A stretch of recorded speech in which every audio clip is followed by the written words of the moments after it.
All right. Good evening, Facebook family. It is 9 o'clock, time for Pajama Praise. And so we're excited about being here tonight with our special guest, Brother Keith Norris. And Brother Keith has an incredible story, and he's going to tell you about who he is and what he does and where he came from and where he's going. And so we're excited about that. Before we get into our interview tonight, we have to start with some sad news in the passing of former City Councilwoman Gina Bivens. I saw that earlier. It looks like it was a formal announcement from the city, from Councilman Chris Nettles, from the mayor. And so our condolences go out to the family of Gina Bivens, all of her family and friends, the Stop Six community where she served, and the city of Fort Worth, because she was at one time the mayor pro tem. And so that is a great loss in the city. And so again, our condolences go out to the Bivens family and the city of Fort Worth. Then, it's been in the news quite a bit lately about Savannah Guthrie's mother, Nancy Guthrie, missing. And so, man, that's a hard thing when you're not knowing, especially when it's a parent. And Savannah Guthrie is a high profile figure. And so we want to remember that family as they go through the situation with not knowing where their mother is, or if and who took her, if that is the case. So we want to remember that. And also, before we get into our interview, I also want to talk about the TCC Community Gospel Choir. We're still taking members. Registration is still open. I have that information on the screen at the moment. And we're getting ready to go down to Baylor University for their Gospel Fest on February the 21st. And we would love to have you to go with us. We're going, we've chartered a bus and everything. We're going down to Baylor to their Gospel Fest. And while we're at Baylor, we're actually going to have an opportunity to go to the archives, the Gospel Music Archives area. And they're going to give us a tour of that. And so we're going to get to see some incredible history, because they've archived music and recordings from the inception of gospel music. Some of the material they have, nobody has seen but a few people. And so we want to take advantage of that while we're down at Baylor University. Thanks to my friend, Brother Reginald Wright, for the invitation and for setting us up to view the archives, the gospel music archives. If I'm, I think this exhibit they have at Baylor is maybe the only one in the country, or one of several, only several. And so if you're ever down at Baylor, you can also have an opportunity to check out the gospel music archives.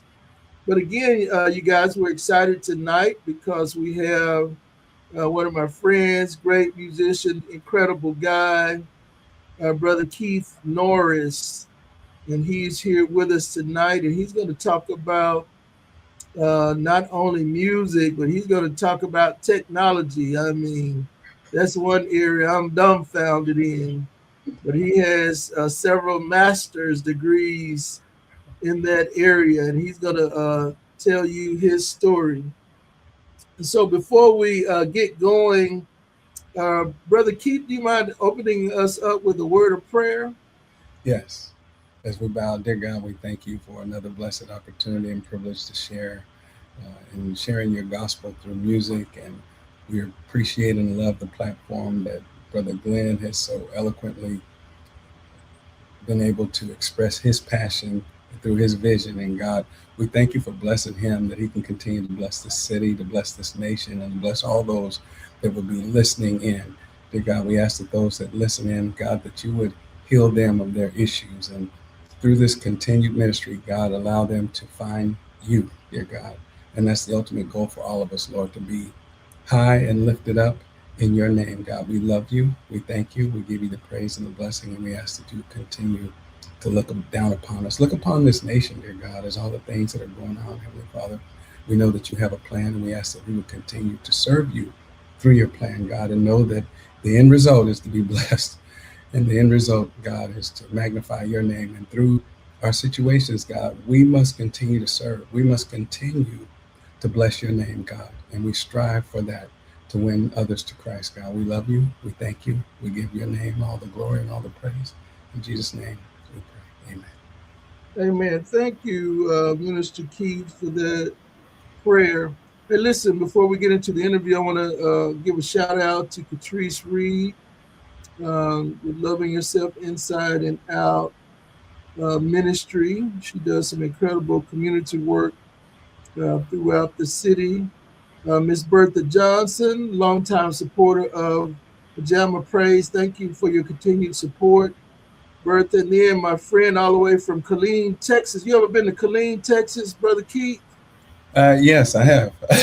Right. A good friend of mine, Brother Albert Joe Reed, is a great supporter of Pajama Praise. He is a fabulous musician and choir director down in the Killeen area. Okay. I'll have to look him up next time I'm out that way. All right. And so again, we have Brother Keith A. Norris. Now, Keith, what does the A stand for? That's my middle name, Andre. Andre. All right. I thought it may have stood for Augustus. Keith just Andre. Keith Andre Norris. Keith Andre Norris. All right. So, Brother Keith, now tell us where you're from. I'm actually from Memphis, Tennessee. I grew up there all of 2 years, and then my dad became a pastor, and we went to the Monrovia, Duarte, California area, and that's kind of where I grew up. Yeah, went to 2 middle schools, and then from there went to El Centro, California, went to 2 high schools. I felt like I was in the military because my dad was a pastor. Okay. Then we moved again, and I landed up in Wichita, Kansas. Okay. Then after Wichita, hey, I ended up here in Texas. So you weren't born on Beale Street, were you? I don't know, man. I tell you what. Because you got music all in you, you know. Yeah. Because the thing about it is that, my mom and my dad, grew up singing professionally, and we traveled around all over. My dad started a group. It was like the Alfred Norris Singers or something to that effect. And then once a piano player joined, they became the Harold Bowen Singers, and they traveled all over. And I was traveling every time I turned around. And then my mom had a group, and I don't know if you remember back then where they had the big wigs out like this, you know what I mean? They all had these big wigs, and they used to sing all the old time gospel songs. So I grew up going to the National Baptist Convention, and my dad was a pastor. And every time we turned around, we needed a musician. Okay. So now, does your mom and dad play? No, but here's the crazy thing. My mom taught me how to play. Okay. I know that sounds like a misnomer. So no. So my mom had a beautiful voice. I mean, my dad, he used to sing at the national conventions. I mean, he had such a melodious voice. And so my mom, who did not know how to play, but she knew where the black keys were on the piano. So she would bite her lip and go, "See, Kitty, do this." Like that. She called me Kitty. That's like my growing up name. And she would just go, just didn't even really know what she was doing, but just hit on the notes, and always would try to explain to me, what she wasn't sure, but what she heard. And let me tell you, I was tone deaf. Okay. Completely tone deaf. I was the guy that they would give the microphone singing in the kids' choir, and I was so bad. They said, "Okay, it's okay, brother. You don't have to sing so loud." I was so bad. I was bad. So I have what I call a learned ear from being around music so much, because I used to sing in choir competitions, and like I said, traveled all over with my dad and my mom. So Okay. music is definitely part of my family. And so they were your first musical influences growing up. Oh yes. Oh, my dad was a choir director. So yes, he was also a choir director. So you had to sit in choir rehearsal. Yes, every week. And for Christmas, we got drums, we got the guitar, we got a piano, we got all this stuff, and I didn't know what to do with none of it. And so you were being indoctrinated, sort of like my son Glenn. I didn't teach him to play, but he sat through a many rehearsals with me, and you know, often when we don't think the kids are paying attention, they're learning. Exactly. And so that's why exposure is important. And so you grew up in you were born in Memphis, and then y'all moved to California. So you attended several schools. Were you exposed to music when you were in school? Yes, I was exposed. Of course, we didn't have choir back then, but we did have a band that played every lunch, you know, pretty much almost every day for lunch, and then they would do our in-house concerts. Have you heard of Walter Beasley? I have. That famous saxophone. I actually was at the same school as him. Me and my brother. I used to hit him in the back of the head and run away. He used to play the saxophone. I mean, play that sax, and then I run. So he's at our reunions when we go. I know I'm kind of telling my age a little bit, but we're still in contact. Me, him, and my brother, my older brother. But he was even an influence, you know, hearing him play the saxophone and growing up hearing him and all of his travels. And, you know, he ended up going to the Berklee School of Music and all this kind of stuff. And I was like, man, I was so infatuated by hearing music and all the things that were going on. And like I said, every time I turned around in church, we needed a musician. And I'll tell you this short story. Okay. And this is a true story. So I hope nobody remembers the churches I was playing for during this time. However, when we moved to Kansas, like by then I had wrote like 5 or 6 songs, but I'm sure they sounded horrible because I didn't know what I was playing, but I was playing the keys, right? But I remember I'm tone deaf, right? And so the church, one of the churches my dad went to and was called pastor in Kansas, needed a musician, and we needed a musician, and so somehow the musicians ended up leaving. And I'll put it this way: back in the day, it was a little harder to pay musicians what they felt they were worth, and so this particular church wasn't willing. And so, guess what? The musicians said, "Okay, I got something else I can do," and that's what they did. And so I attempted to play the organ. Now, mind you, I have no clue. I mean, I have a piano at home, but don't have an organ. I'm trying to figure stuff out. And we have a rehearsal, 5 rehearsals, mind you, because there's 5 choirs at my dad's church. Okay. And I'm at all 5, 1 on Friday and 4 on Saturday. Youth choir, the young adult choir, the mass choir, the something choir. There was no praise teams. There was nothing but choirs. And so I'm attempting to play the organ, and I know I sound like a hot mess. Okay. And this is actually on a Monday, one of the Mondays, they had a special rehearsal. And so it turns out that a Thursday when they had a meeting, my dad had a meeting, you know, with the deacons and the trustees, and there's probably about 45 by the time you put them all together. It was, you know, a fairly large church. And they tell my dad, your son better not touch that organ on Sunday. I'm not kidding you. And my dad almost has a fallout, picking up a chair saying, "You will not talk about my son." You know, right? I'm not at the meeting. My dad's telling me the story, and along with my mom. And so then, you know, my heart is in shambles. I don't want to touch a keyboard. I don't want to play or anything, because I'm hearing this story of how, you know, I'm in the church and the church is telling me, don't play. You're not worth our time and all this. And, you know, here I am trying to do the best, whatever I can. And so my mom finds out, well, she had known about it anyway. And so she calls me in the room, she said, "Hey, Kitty, we gonna pray." And so that Friday we prayed, right? And I said, okay, Mom, we prayed, but I'm still not going to ever go to that church again. I'm not going to play anything. Now, mind you, I'm 17, and I'm like, what am I really going to do? And yes, you are. That church does not own those instruments or anything else, and you're doing this for God, not for any person.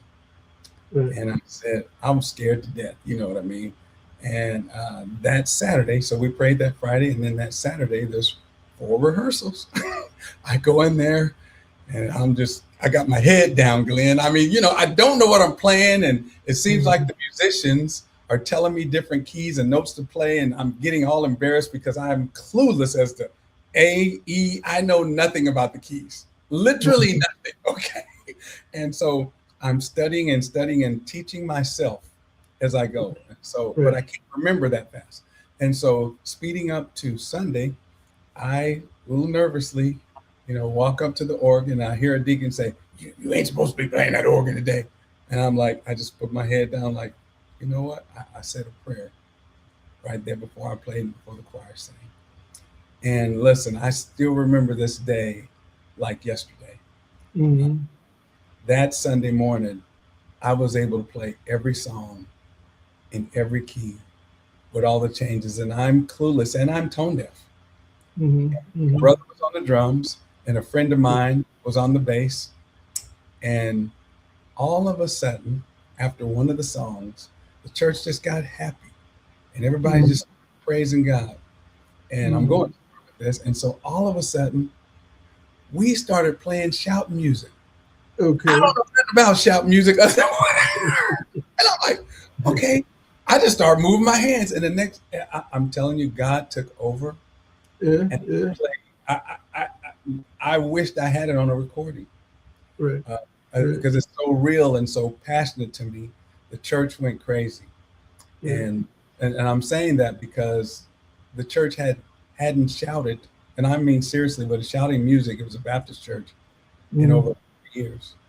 Oh wow! You're talking about the mothers, the deaconess, everybody just up in arms, and so the glory cloud came in. And guess what? That Tuesday, I was voted in at the church as a church organist, and that's how my musical journey began. I'm serious at the tender age. God thing. You know what? You said something. You said something in your story. You said that the church couldn't afford the musicians. Yes, they could, because if they were taking up tithes, it wasn't a priority. The Lord says, I give all the tithes to the Levites for the work that they do in the service. And it amazes me that, people get spiritual and holy until it comes to money. They get very confused when the scripture is clear about what the tithe is for and who it goes to. And so, I don't know if somebody's on this show that need to hear that tonight, but you can find it. It's in the Bible. I will give you the scripture. It's very clear. You don't have to guess and try to interpret it. It is what it is. Servant is worthy of his labor. And I mean, if you asked me to go usher, I could go do that. But if I asked that usher to switch spots with me, they can't do what I do. I mean, and I could even take this in layers, right? Some musicians can only play the keyboard, right? Some musicians can only play the organ.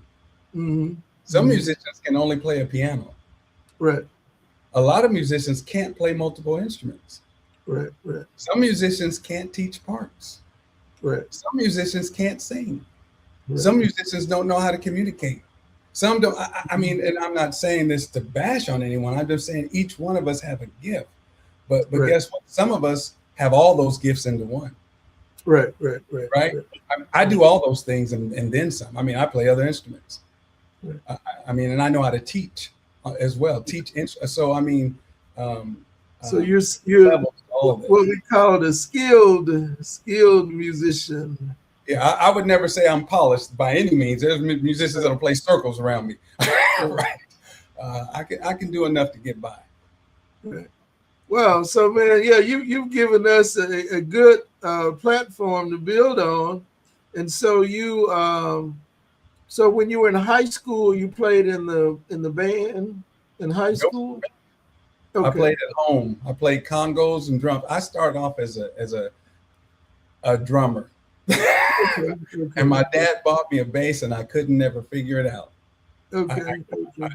I didn't know a thing what I was doing. I tried, and we didn't have YouTube videos that I knew of, or I didn't have internet back then. So, it's kind of like, by trial and by error. And if you were fortunate enough to catch someone to teach you, or, Mhm.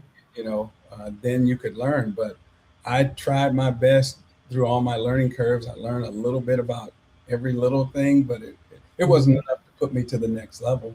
Not until I got a little older. And so what happened after high school? So after high school, I went to college. I was working a government job, living at home with my parents until I got married, and then I moved out, and bought my little first house, lived down the street from my parents. So Mhm. that was pretty cool. I was a mama's boy. So, So, so in college, what did you major in?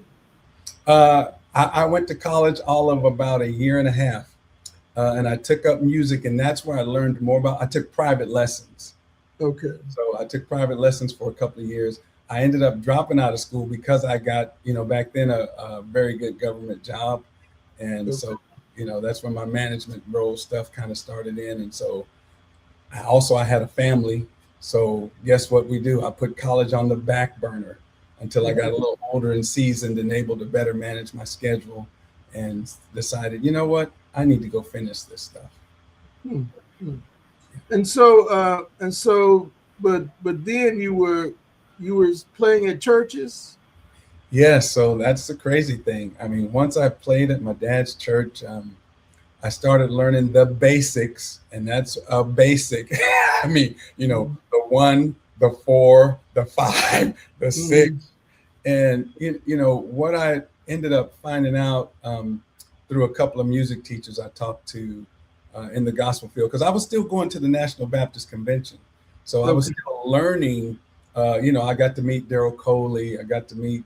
Um, I got to think of some names, but I got to meet several people that because back in those days, those musicians would just sit down at the instruments and just started playing, and I was always Mhm. infatuated with how they could play and talk to you. I'm like, man, how are you not missing a note while you talking to me and just moving your hands? Like, how do you do that? That just threw me off. I was so impressed by that. I'm like, one of these days I'm going to be able to do that, man. That was just exciting to me. Right, So right. And so you were going to the conventions, and that's some great exposure that many musicians never get, because when I've attended the National Baptist conventions, and then of course the gospel music workshop, and man, mhm. when you get around musicians from all over the world, Oh my I mean, goodness. sometimes you walk in by a room and you hear something, and you step in and you learning from people that's from places you've never heard of. Yes, so I'm gonna give a shout out to two Wichita musicians that really helped me a lot on my journey. One was my cousin at the time, Stephen Jones, who helped me Okay, with the organ, and then also Nathan Custard. And Nathan Custard was a Church of God in Christ organist, and okay, he taught me how to play the organ. okay, Yeah, awesome. yeah, yeah. So I took personal lessons from him and from Steve, and I was willing to pay everybody. I ended up buying me an organ, and I used to sleep 4 hours a day because I'd be up 5 hours playing the keyboard, Oh, playing the keyboard, playing the organ. I was yeah, determined to figure it out.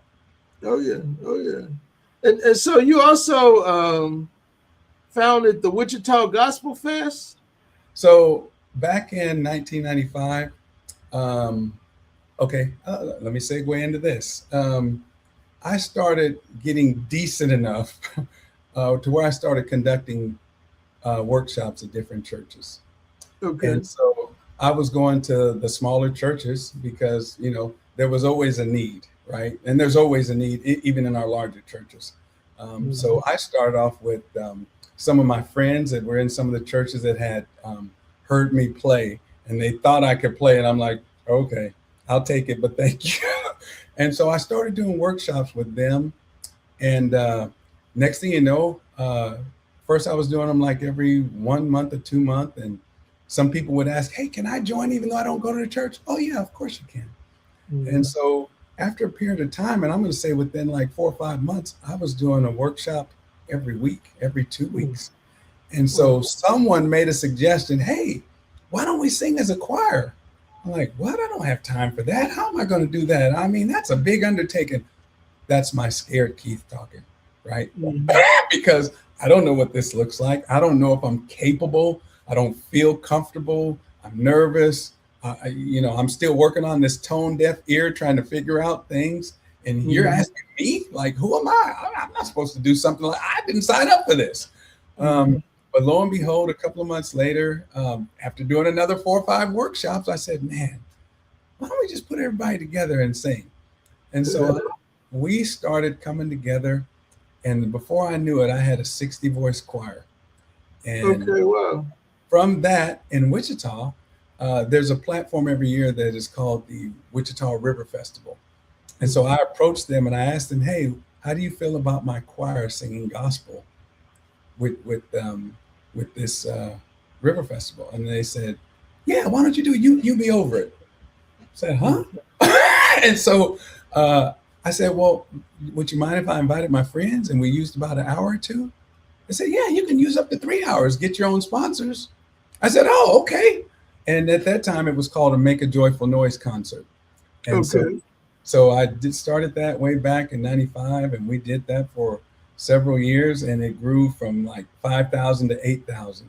And then we changed the name to Make a Joyful Noise. Let's see, Make a Joyful Noise. Wait, that's the name I said. So then we changed it to the Wichita Gospel Fest, and I started inviting other friends. And then by now it's grown so big. Now the city's getting involved. Hey, we want to bring some artists in. We want to bring some mainstream people in. And so we tried that a couple of years. It didn't work the first time around. It kind of went defunct. And then I started it back up again. And we started growing back again. And we started having 14, 15,000 artists a year. And that's where you had people like Tamla Mann, Erica Campbell, Zaccardi. And so we invited several artists on this platform, Jonathan Nelson. And so it just grew and grew. And, now I'm living here in Texas.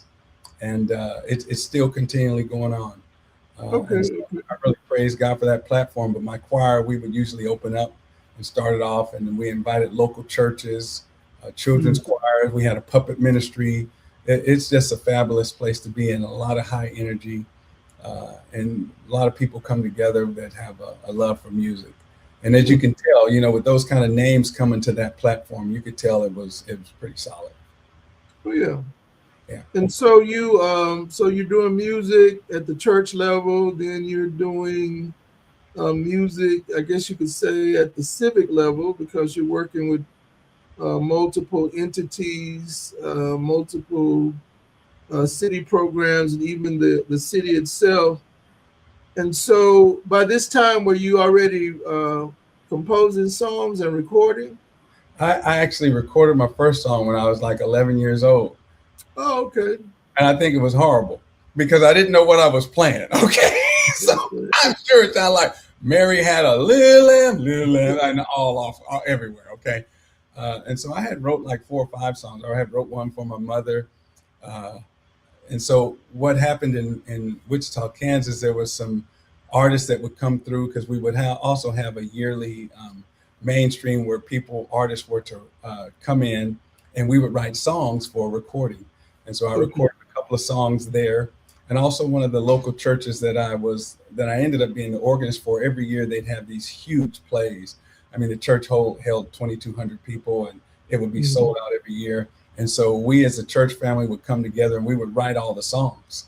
And that's where my cousin at that time, Stephen Jones, he wrote a lot of the songs, very, very outstanding organist and musician. And so we would come together, collab, and write these songs. And it was just a beautiful thing.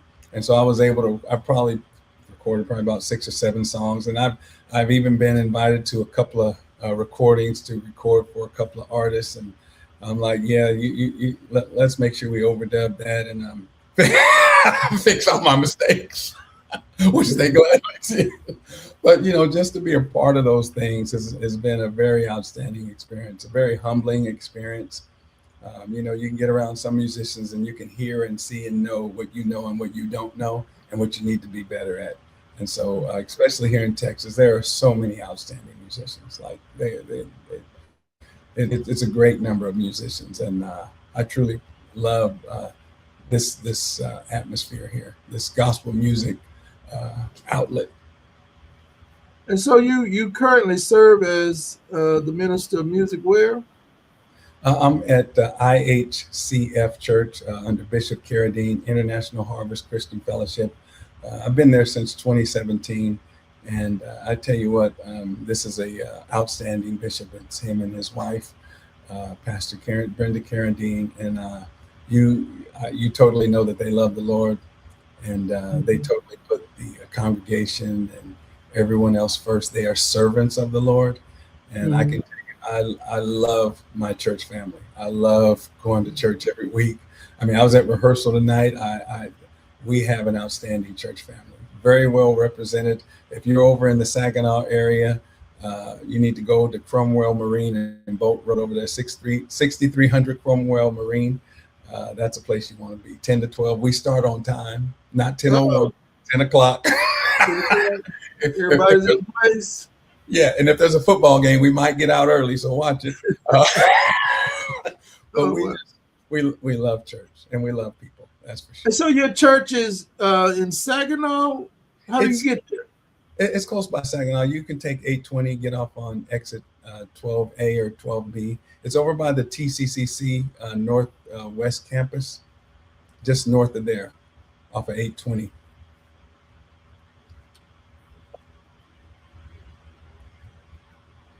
Okay. Yeah. So something's going on with our feed, but that's okay. Oh, I did see that. We're gonna keep rolling. Okay. And so I wanted to transition into the technology side. So why don't you get into technology and what made you interested in doing that? So I tell you what, at an early age, I always was breaking stuff. Which is kind of how I got the name Keedy. Boy, you always breaking stuff in this house, and then I try to fix it. so my brothers and sisters would be so mad. Keedy broke it, and instead of getting in trouble, my mama would be okay, son. He's always never getting in trouble. Why is he? I was that kid, and so I would break stuff. I would try to remake it. And so I've always been an idealistic person that always tries to improve processes and things. And so it started off that way with me just constantly thinking of how to make something better. And so with that in mind, I've had a patent since 2011 on a sports app that helps officials be better at officiating sports. And so I constantly keep that alive. And so I've spent thousands and thousands of dollars in order to continue. So you officiate too, right? Yeah, I'm a basketball referee. So I created a evaluation app for referees. I'm also I'm the head co-chair of our evaluation team. I'm also the rules committee chair, co-chair, and I'm also a mentor to a basketball official. I used to be a basketball assigner back in Wichita, Kansas. I was over the 6A basketball high school along with one of my co-mates, and so I'm very familiar with basketball. I'm currently the Grapevine Fieldhouse basketball assigner, so I teach and train basketball officials. So you're not the one out on the court with booing and hurling insults, are you? I might be, but that probably won't last long. This whole row, this whole row right here. No. Usually, I'm a musician, so I know how to tune things out, right? I have selective hearing. Just so you don't know, I have selective hearing. So if I'm running down the court and someone says, hey, I might hear them, but my response level is I'm focused on the game and what's in front of me. And so you took your technology skills and created an app for referees. Yes. And there's several more I'm going to create.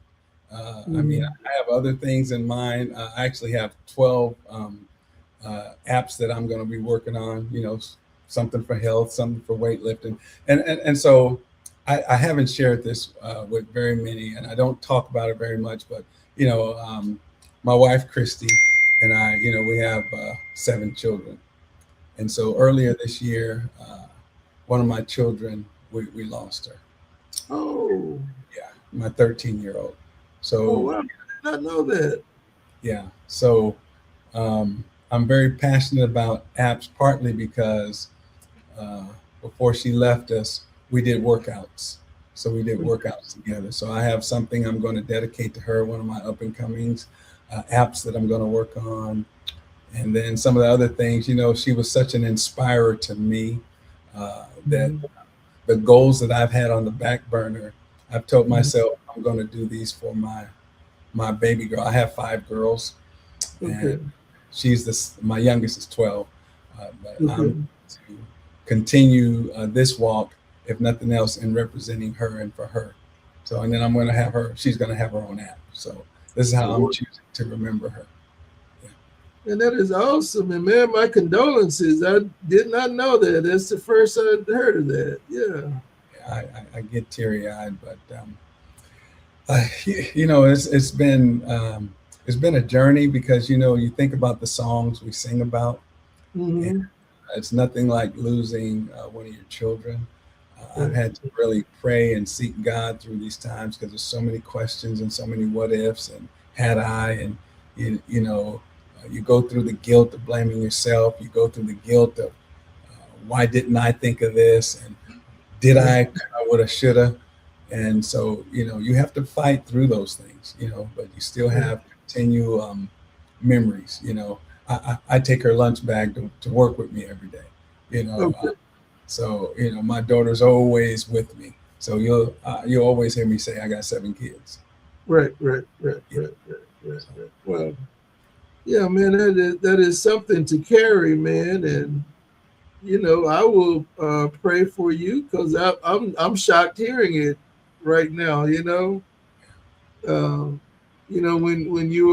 you have friends and when they hurt, you hurt, Yes. And so, man, I will be praying with you guys, and try to be an encouragement. I mean, there's nothing that I could say.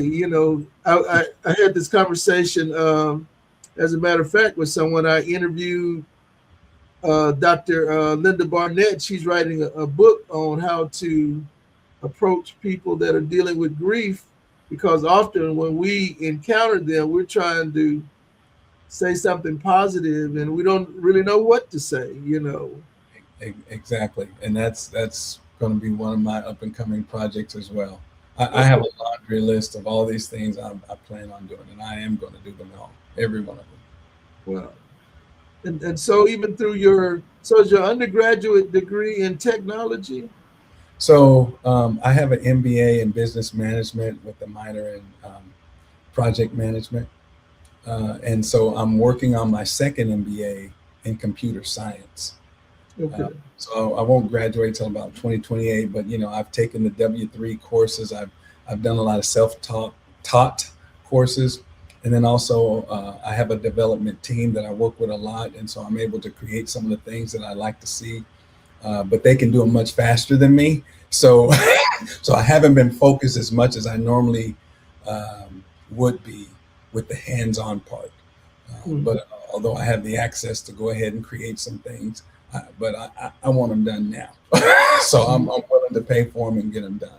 So do you know how to create what do they call it, the board? What's the board that y'all use in technology that everything is built off of? What is that called? The something board.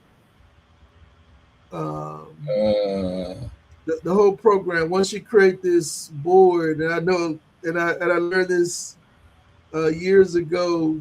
We were trying to create a program. But everything is built off of this board. I can't remember what it's called. Look, and I'm gonna tell you, I can't either. I just know I'm going to integrate some stuff and put it in. So with technology now, y'all probably don't even use that format anymore. There's a great possibility. I know that we used, well, there's a couple of them that I used. I'm trying to let me see if I have my one pulled up. I don't have it pulled up. So I go to,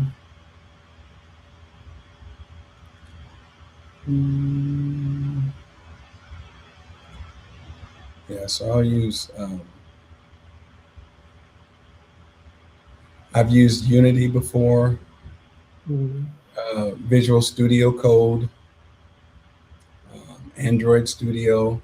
So I'll use some of those. Those some of the ones that I've been using. Yeah, yeah. And so you do this as for a living? Right now it's a side hustle. Okay. However, I know it's going to be a living because for example, the Evaluator app that I created for sports officials. That's something I'm going to be presenting to other officiating groups during the summer. And since I know a lot of the basketball officials, NBA and college officials, so I'll be approaching them, and along with I haven't even mentioned my piano app. So my Music Can Heal piano app, which is something as well. So and so again, so I'm still trying to figure out how you got into what made you interested in doing this technology as such. So on my job, I was the international product growth manager at UPS before I got laid off. So during that time, I had to be what we call a standalone because I was traveling to countries. And so in countries, there were times I'd have to create stuff for the teams to use. Maybe they didn't have a tool to be able to track all their employees on the day-to-day basis, or they couldn't track their deliveries. And so I had just enough knowledge where I could be able to help them kind of create it and kind of oversee it, and then talk their developers and stuff through what was needed in order to help their programs continue to develop along with street deliveries. So I would go to like Canada, Germany, and I'd go there a couple of weeks at a time. Sometimes I'd take my family as a vacation, Mexico, and then I'd work with these different UPS companies because out in those areas, they're pretty remote. They were still using paper to write down deliveries. They're getting home at 7 and 8 o'clock. And so I would show them process improvements and get them back by 4, 5, and 6 o'clock. And so it was a great thing. So that's when I started learning that, wow, I can actually do this. And so then I remembered, hey, wait a minute, why don't I continue to develop my first patent? So I started doing that. And then I started seeing, what do I do that I can help enhance? And, back in the day, before there was the headset with the radio inside, I had a developer friend of mine back in 95. I actually created that. And let me tell you how I did it, why the idea came to me. I used to go to work every day, and when I was in Kansas, it used to snow all the time. So I would put on earmuffs, right? So I had on these brown earmuffs. I can still see the picture, brown earmuffs. But during the time when I first hired in, I'm working packages, so I wanted to listen to music. So I would put my other headset underneath my headset. So I'm wearing 2 headsets and sweating, and they would always fall off. And I'm like, man, this just needs to be one thing. And so I found this 83-year-old man who was an entrepreneur and did this for a living, and he helped me write up the plans for it. And back then you had to go to the library. So I was doing all this research, and I was writing all these schematics and everything. And I sat on that idea after I presented it to him, and we were supposed to complete it. And a couple of years later, guess what happened? Somebody I was so mad at myself. I said, are you serious? This is my idea. I can't believe you. I'm saying they stole it, right? And here I am sitting on it. So that just kind of got me off the burn. And I said, you know what? I'm going to do something with this stuff that I keep continuing to create. and I started creating things and keeping them at the house and keeping stuff to myself. So these other things that I've, created. I'll tell you another one. Before COVID hit, I had already created something to open the door. Hmm. You know how you have those foot things? I created something that uses your hand or the phone to be able to open the door and then wipe your finger off at the same time, because I can't stand touching doors after the bathroom. Yeah. So I have something that I've already created that on a schematic that I need to put. I'm telling you, Glenn. Because they'll come out of the stall and walk right past the sink. You stand there at the sink washing your hands, and you know they just came out of the stall. That part. I see it every day, and I'm like, I'm not touching that door, man. So these things that have been rolling around in my mind, you're gonna be hearing from me. I can tell. And so then you started creating the apps. Tell us about that. And so I decided to get off my loins and do something about some of the things. And so a couple of years ago, here I'm working a lot during the day, plus I still had 3 kids at the house, sometimes 4 daughters still at home in between juggling, and I'm still doing the sleepless in Seattle. I'm sleeping 4 or 5 hours a day because, for lack of a better description, I'm trying to work myself out of a job so I can work for myself. Right. Yeah. And so I've started outlining these things and being more creative with my time. And so I'm ready to bring those things and roll them out. Okay. And so you're going to share some information about your music app? Man, if you're going to pull my leg, I guess. Yo, I'm pulling your leg. So I tell you what, I developed a piano app, and I'm gonna give another shout out to a guy who's famous, I suppose, all around Fort Worth, Carl Kennerly. You know that name, right? Oh, I know Carl. Carl's my guy, man. Carl Kennerly is definitely good people. He already has his own platform where he teaches the number system. And so I'm a part of the. So you know what, Keith, I need to ask you something, and this might sound crazy coming from me, but what is the number system? I'm not even sure what it is. Okay, so think about this. Every Sunday, like as a minister of music, we have our inner ears and headsets on, and so we're talking the music language. And so the Nashville number system has, when musicians come together and they collab, you don't have time a lot of times to rehearse, right?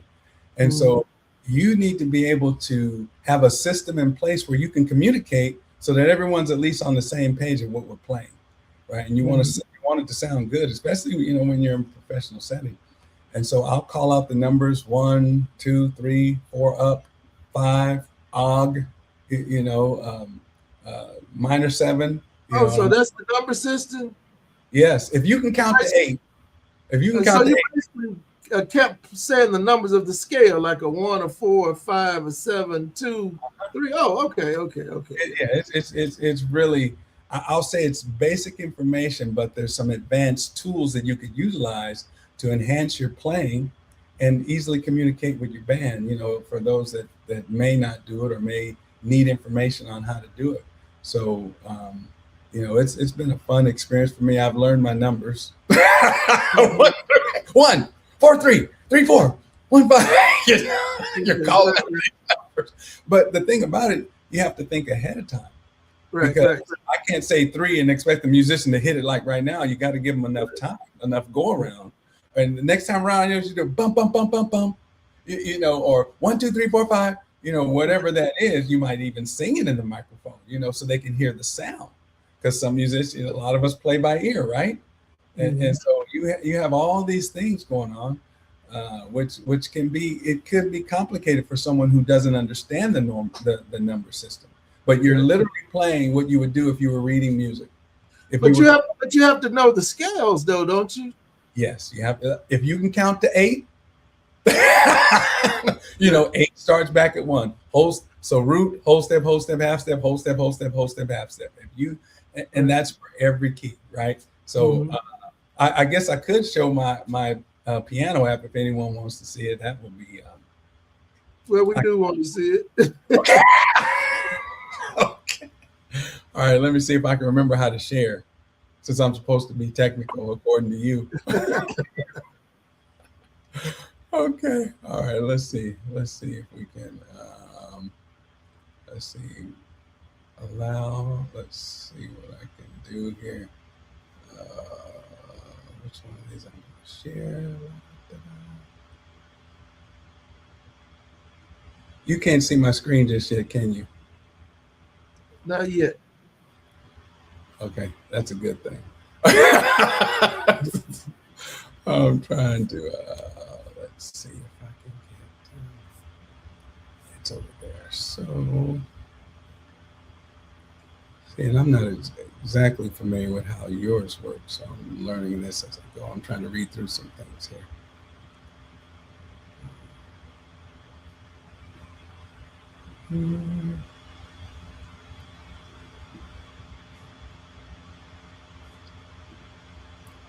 All right, I'm still trying to pull it up, Glenn. We can keep talking. I'm not trying to.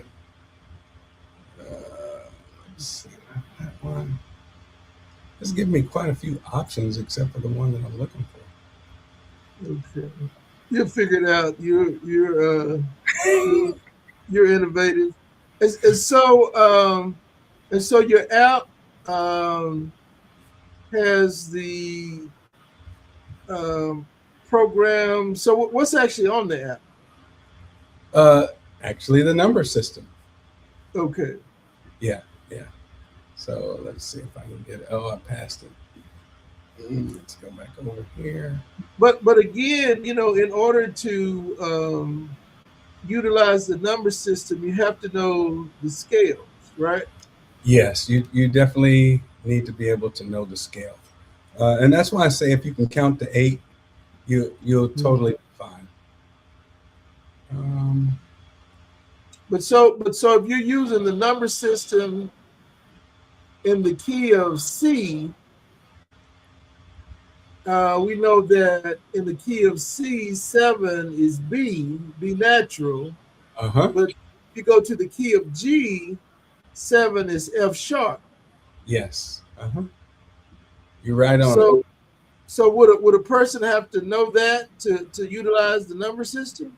Yes, and that's where the app comes in and teaches you that. I mean, we show you everything that you need to learn. I'm gonna. Oh, so the app will actually teach you the scales? Yes, because you can play the scales within the app, and it will show you. You can click on whatever you want to learn. You can click on it. Okay. As far as the app is concerned, as far as the numbers are concerned, and it will play it automatically for you, so you don't have to think. So you could take a person that really doesn't know music and teach them how to play? And even those that know how to play, they can learn the number system, and they'll be taught what to play as well. Okay. Let me see what this is going to do here for me. Okay. Let's see. Is that what we're looking at? I'm not sure what you're looking at just yet. Yeah, your screen. You on Google? Yep. No, that's not what we're looking at. Okay, now can you see my screen? Yeah, it says Google. No. All right, let's move this over.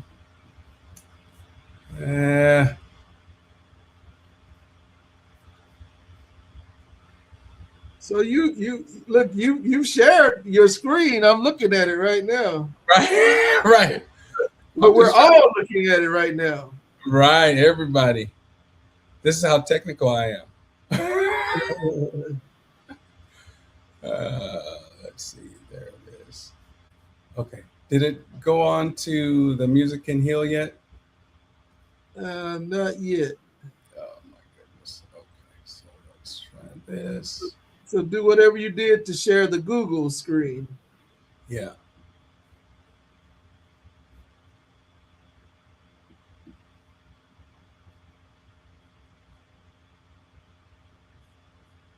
I keep passing it. I can't get it on here. And that's the way technology is sometimes, you know. And listen, I tell you what, me and Carl used to do all these Google sits where we're like, oh man, what in the world is going on? Stuff wouldn't halfway go right. So, Yeah. But so but you're still, it's still in the development stages, or is it fully developed? no, it's fully developed. Okay. And so you're people are able to buy the program? Exactly. Uh-huh. Are you able to see my screen right now? I am. It's still saying Google. It is. Okay, I'm gonna stop sharing real quick, and I'm gonna do something to get in there. So did it? Okay. I stopped sharing, right? Yes. Okay, good. All right, so let's do this. Make sure that I'm going to log it in. Yeah, it sounds like something interesting. So would you need to have your own keyboard to be able to utilize the app? That's one of the options. You could have your own keyboard, or you could, or you could actually play within the app itself. That's another option Okay. as well. And so does the app MIDI? Can you MIDI your computer to a keyboard and utilize it? Exactly, you sure can. Can you tell us what MIDI is? So MIDI is a keyboard that doesn't have any sound, and so once you hook up your keyboard to um, the program, it'll play whatever sample sounds are within that program. So if you have a piano, a clarinet, a sax, whatever, those sounds will be mimicked through your MIDI.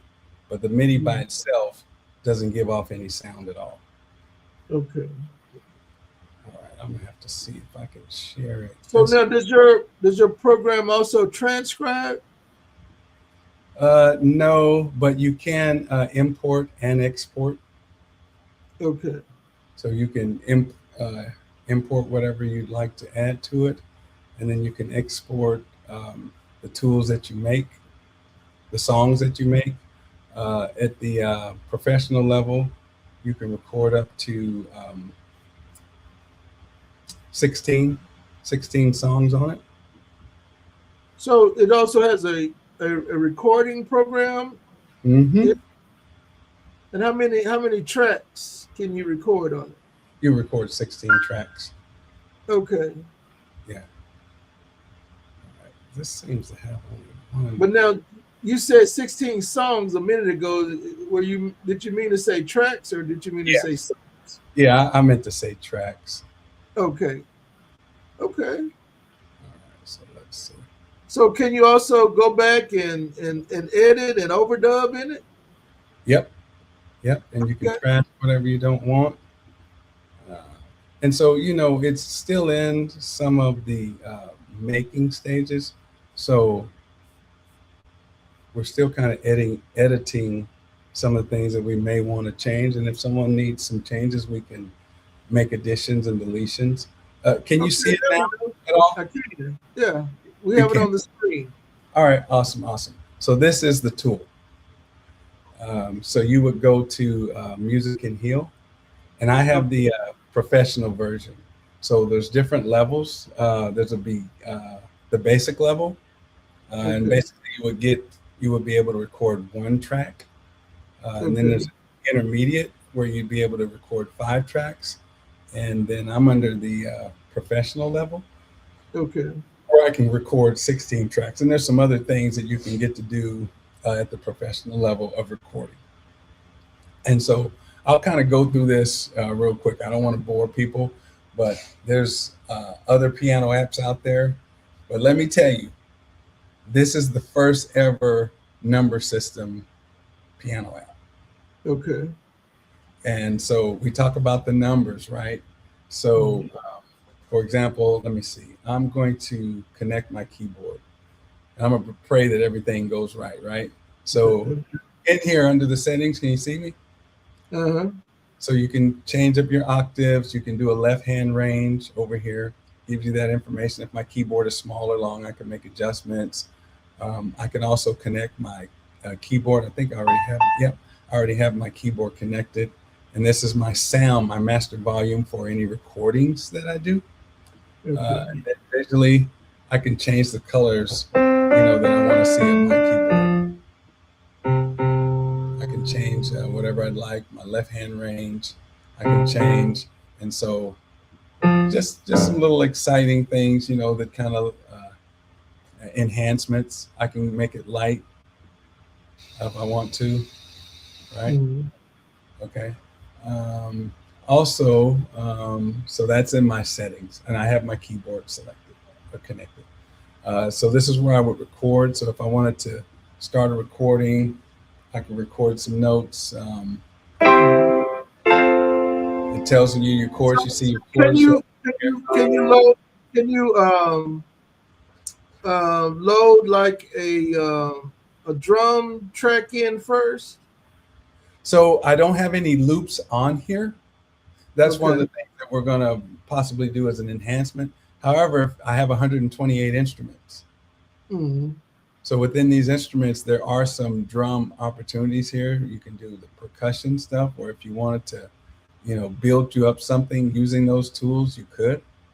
So you could build up towards the drums until I get the drums in there. But even if you don't have the drums, you can use your metronome. Your metronome will click in for you. So let us see you record a song right quick. Oh man, come on. just make something up on the spot or do something that you've already done. That's you. All right, let me trash this. I'd have to get a foot pedal so I can sound authentic. I mean, and all. Goodness, let's see. What's the song? Let's see. I don't even. Let's see.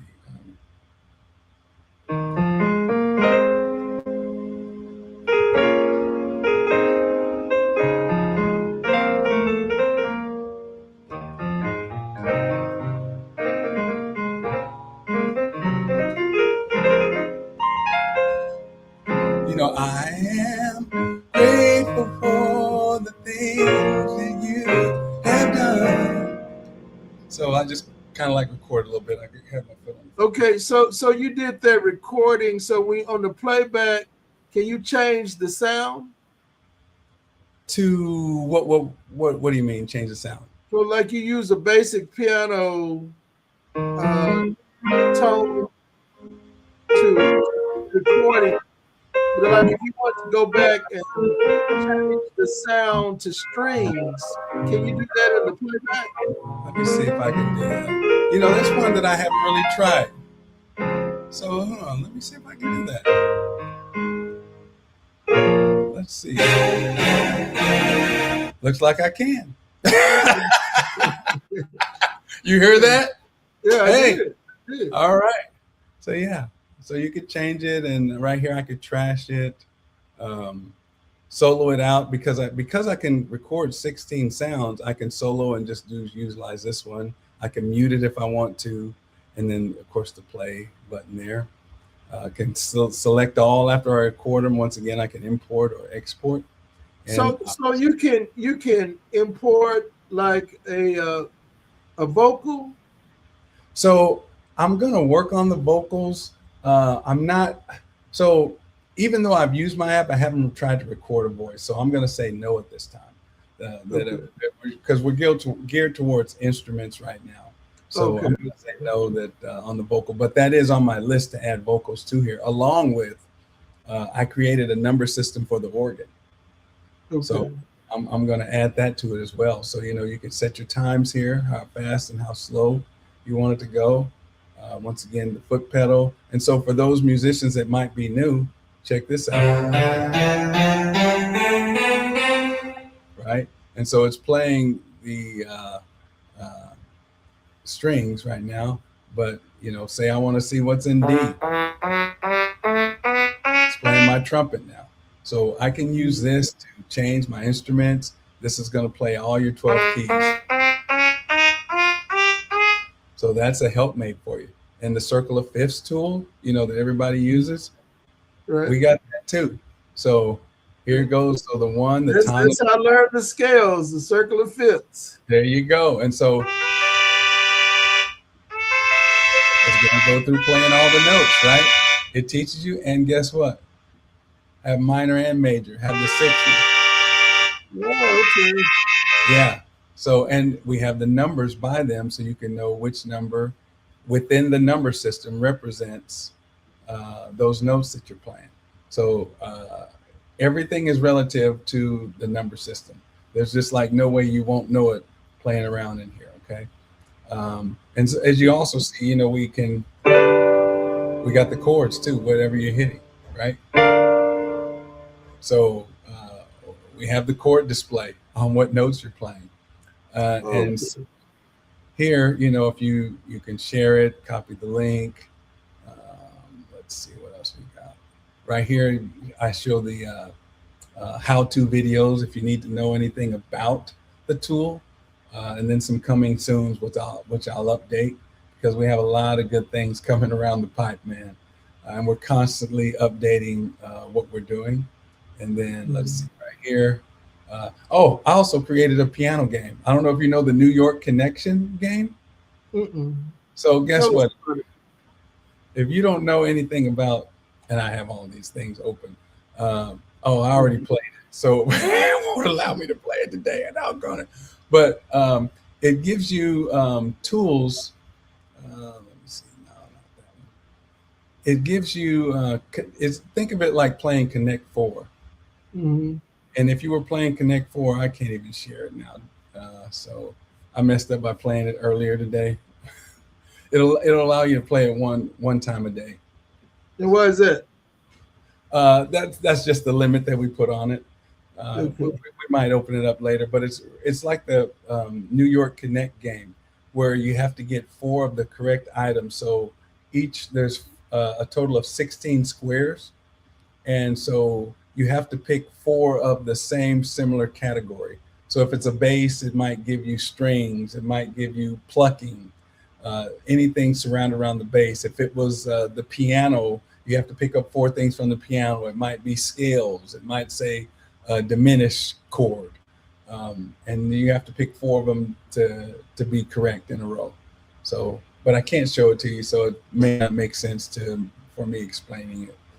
Okay. But it's a game that'll continually enhance people to want to learn more about music. And then here's a help button for you if you have questions. It goes through, you just click interactive, and it'll tell you what everything is. So in case you have questions, this will share what things are and how to use them. And then I already showed you this part, I believe, on what's available here, the instruments and the light. And then here's a really nice part that I like. Guess what? You get lessons. Oh, okay. So I recorded videos for how to actually utilize the number system, what the number system means, and how it's set up. And so each of these categories has different lesson structure to show and explain what the number system is. Okay. And then you can go through quizzes, and in the quizzes, you'll get opportunities to answer questions. I have a couple in here where you have to name, what's on the piano, so you get structure. And then I even have some worksheets in here. Oh, okay. You can print off and showed you. This is just my personal profile. So have you marketed this program to educational entities or institutions or school districts? So I have a couple of institutions that, yes, I'm in the talking stages with. I haven't been aggressive because my schedule, and at the same time, I won't get a schedule unless I get time. So I'm trying to work the time in my schedule, and somewhere in between there, I got to sleep. So I'm constantly working those things, and we're just now putting it into those stages where we're going to start aggressively seeking people and clients. So I've had several people that are interested, and I tell you what, the best thing would be for churches. I mean, if you have a musician that does not know how to play or is learning to play but doesn't understand the language of music, this app will take it to a whole nother level. And so this will be something that. So do you, or have you, or will you be going out to churches and doing workshops if they request you to come in? Oh, most definitely. I will gladly do that. Yeah. Okay. I would love that opportunity. This is something that I believe this is a game changer for churches. How seriously, how can it not be? You talk about, I mean, what do you want to say? Hey, go to F, G, F sharp, G flat, you know? And so what note are you going to play when you hit G flat? You know, what chord are you going to hit when you hit D flat? Well, then this piano app will share with you what chord coincides with that number. And so you don't have to guess. And this is good for CCM, for gospel, for pop. You name it, you can utilize it because the number system is universal. Everywhere you go, everybody's using it. So, yeah. Well, man, this is unique, very unique. You know what? I think out of all the times I've ever done this show, and it's coming up on 6 years, I don't think I've ever shared the screen like that with anyone. Oh, right. I was trying to remember, I don't think I ever had. So this was a first for me, you know? Okay. All right. Am I still sharing with you? No, it's off. Okay. All right. Cool. I thought I turned. I just wanted to be sure. And so you have some other creations coming down the pike, huh?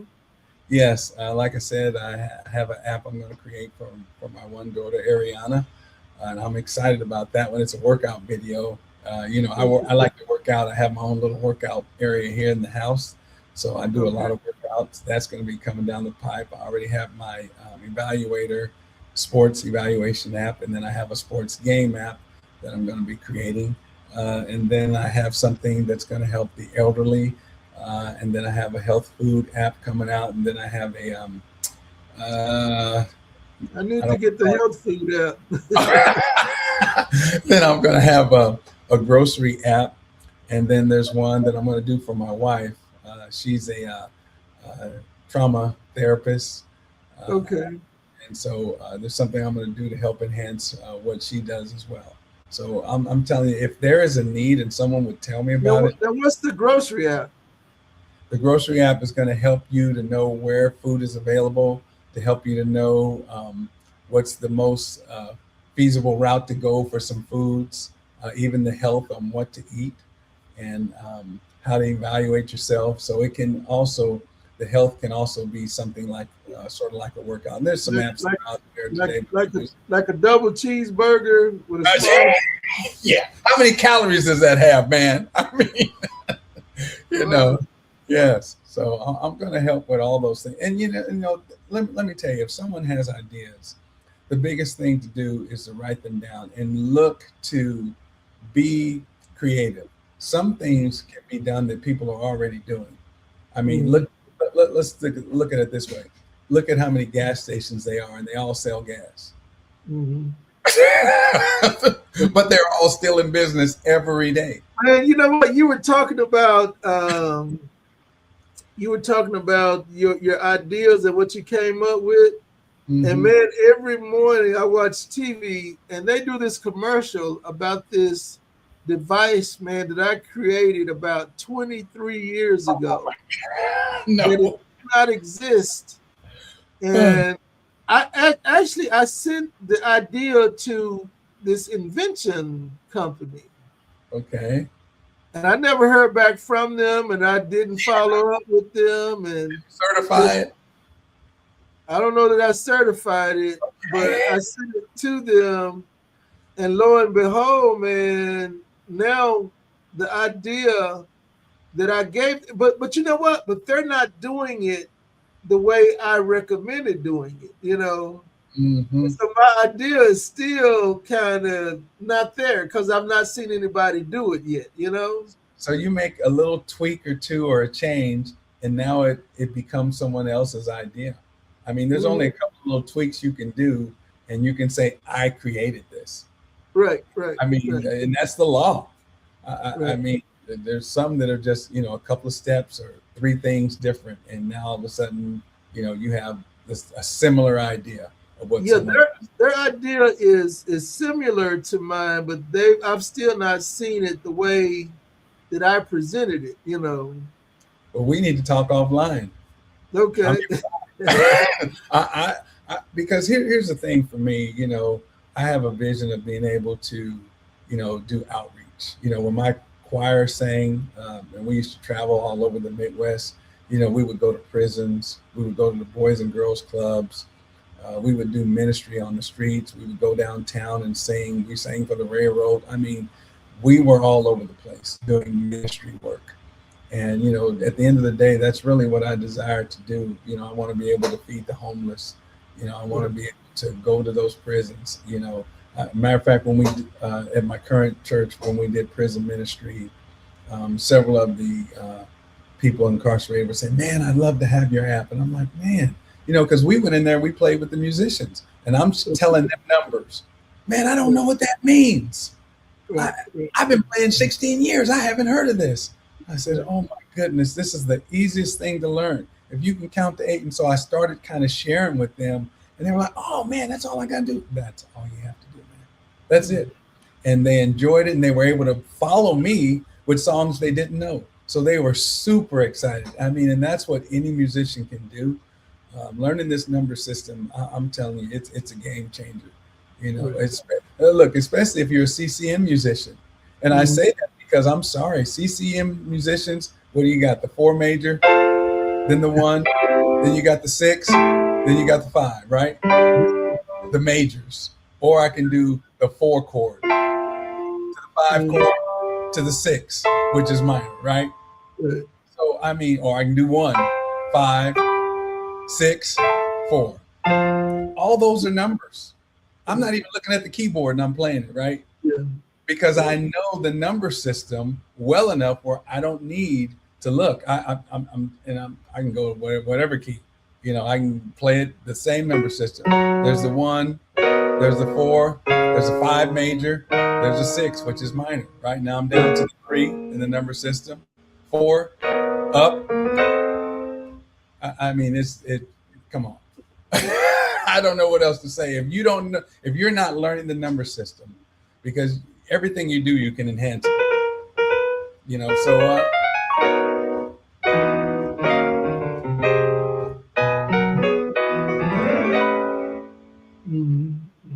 right? Numbers. That's it.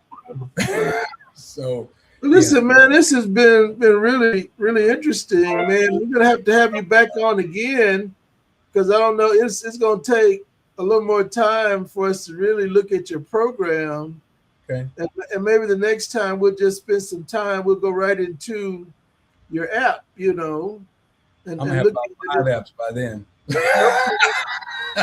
we'll do 20 minutes. 20 minutes per app. But man, I appreciate you taking out your busy schedule to come and be a part of the show. Man, incredible information. And so how can people purchase your app?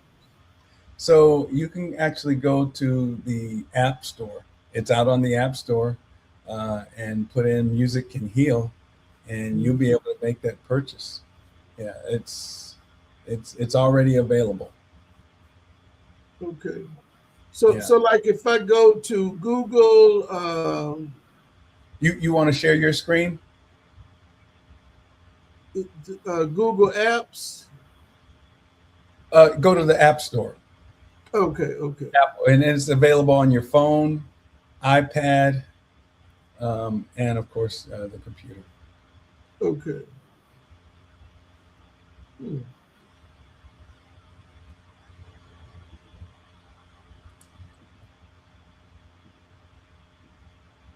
So you're pulling it up? Oh, am I pulling it up? Oh no, I thought you were pulling it. Oh no, but just go to the App Store, and so that's for those of you that are watching that are interested. You can go to the App Store and pull it up, and it's called Music Can Heal. My initials. Let me see if I can share that. Let me find it down here. Yeah. And so Music Can, Kan, which are my initials. Okay. Yeah. Let's see. Okay. Now it expects me to share my screen. Da-da-da-da.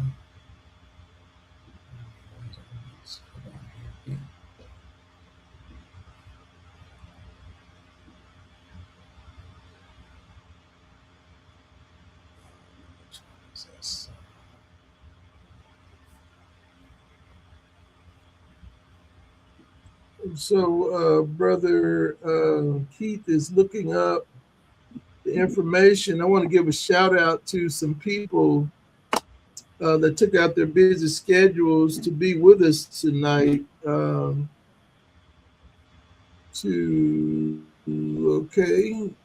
is that it, Brother Keith? I'm going to it right now. So here it is right there. Okay. You see my screen here, the Music Can Heal, my initials? I see that. Can you make it bigger? Let's see if we can make it bigger. Okay.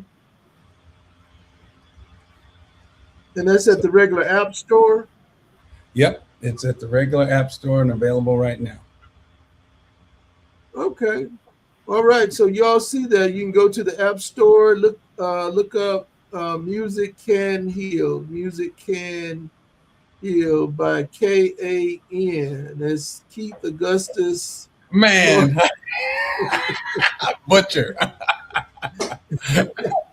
Andre. Yeah. So you want to go there, and I'm just telling you, it's a game changer, and I don't mind people emailing me, asking me questions, because at the end of the day, it's about helping others. There's a free 7-day trial period. And I would love to even take on a couple of students just to show that within 2 weeks, I can have you playing songs, if not 10 days, like literally. Oh, wow. By using the number system. It's that simple. My daughter, when she was 10, I made some videos of her playing, and I posted them at church. She was playing with me at church, and all I was doing was calling out numbers. It's that I have plenty of videos, from some of the previous students that I've had, and this is such a game changer. It allows you to relax when it goes to changing keys. Think about that, because all the keys have relatives. C, F, and G are related. D flat, A flat, E flat, they're related. And those are, I don't want to call them secrets, but that's some extra information that people get afraid to play in B natural. I love playing in B natural. I mean, it has a friend, F sharp, right? And B flat, F, they're all relatives, where if you can understand those relationships, it will allow you to be more comfortable in every key that you play.